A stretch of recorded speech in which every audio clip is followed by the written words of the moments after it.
Hello, I'm Tom Barrett, Alyeska Pipeline Service Company, and we operate TAPS, the Trans-Alaska Pipeline System. And we move crude oil from Prudhoe Bay, Alaska, well above the Arctic Circle, 800 miles down to the port of Valdez, which opens out into Prince William Sound in the Gulf of Alaska, where we load that crude onto tankers and it ships off to refineries. Sounds very simple. It's not. That 800-mile run crosses 3 mountain ranges. It crosses Adigan Pass, it crosses Isabel Pass, it crosses Thompson Pass. We transit Keystone Canyon, we cross the mighty Yukon River and 33 other major streams in Alaska. We cross the Denali Fault. The line withstood a 7.9 Richter earthquake in 2002. It's tough territory, it's cold, it's dark, it's permafrost, it's variable permafrost, it's temperate soil. It's tough, tough, tough environment. But it's a spectacular environment too. We live in a world that's inhabited by caribou and moose and bear and wolves, salmon. We live in that environment and we have an obligation to protect it. What we do on TAPS, moving that oil, matters a lot. We've moved 17 billion barrels in the last 37 years. That 17 billion barrels has made a huge difference in the state of Alaska. The oil we move supports about 110,000 jobs every year. We don't have an income tax, a state income tax in Alaska. We don't have a state sales tax. We're the only state in the country that has neither. And we get permanent dividend checks every year. What we do matters to our people, who we need to keep safe because it's a dangerous business. But what we do and how well we do it matters to a lot of people, and it matters to that spectacular environment that we all treasure. How do we do that? We do it because even more remarkable than our infrastructure are the people who operate TAPS. The men and women who day in and day out are on that line or at that terminal moving our oil. They have what I call Alaska true grit. What do I mean by that? When they're needed, they're there. They act with discipline. They speak up, they step up, they show up, and they're good at what they do. I was on this job about 8 days, January 2011, and we had an emergency up at Pump Station 1. We had a leak in the pipeline and we had a shutdown. And a winter shutdown with the need to replace pipe is very, very tough in our environment. The North Slope is dark, and we risk having Alaska go dark because of lack of product. Well, fortunately, I had been up at that line a few days earlier at Pump Station 1. I met the crew, I walked the line, I talked to them. I asked them about their work and how they did it and how they approached it and how they thought. And I came away feeling confident that they knew what they were doing. They knew their jobs, and that my job really was to get the rocks out of the way, to help them succeed by not letting us get in their way, getting them the support they needed, and letting them do their job. And that's what we did. And we were back up in a couple of days with a remarkable team effort that involved the entire company. And the performance, the quality of the work was flawless. And that makes a huge difference. We did 22 field wells in conditions approaching 30 below.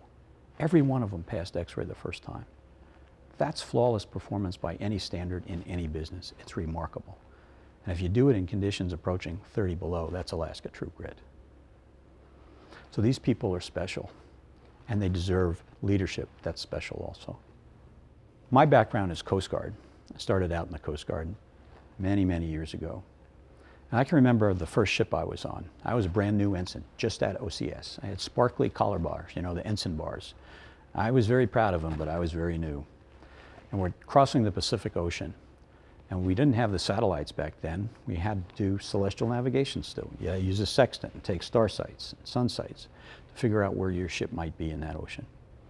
And up on the midwatch at night, I'm up there and I'm doing that. And you know, I was not very good at it.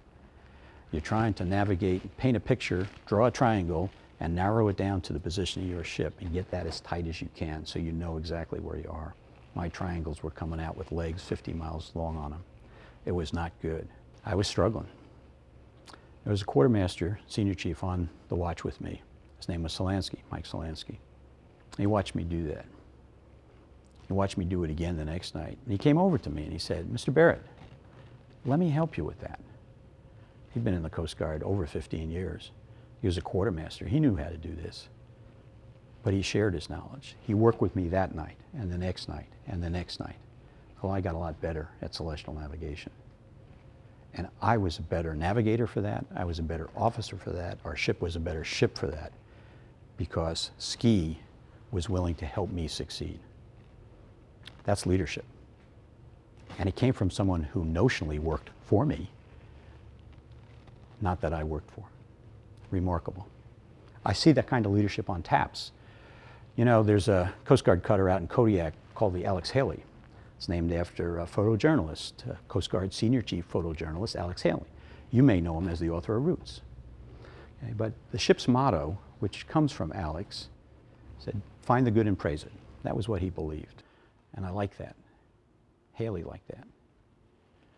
Well, we instituted our Adigan Awards here last year to recognize and call out people and teams that go the extra mile for us. Its alternative name is not just Adigan Awards, but 801. It's the extra mile. We're an 800-mile pipeline. These are 801, people who go the extra mile for teamwork and safety and environment, all of that stuff.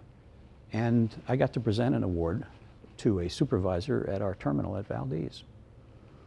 And it was for teamwork. So I had a few minutes with him and I said, "What's your leadership philosophy? How do you get those kind of results?" And he says, "Well, you know, it's pretty simple. I try to make it easy for people to do the right thing and make it hard for them to fail." Whoa, easy to do the right thing, hard to fail. Sounds like Solansky, helping people succeed. And in both of them, I heard another tune too, is the right thing. Leadership's the conscience of the organization. We need to make sure that the organization does the right thing in the right way. It's about performance, but it's about respect. And it's about looking out for each other.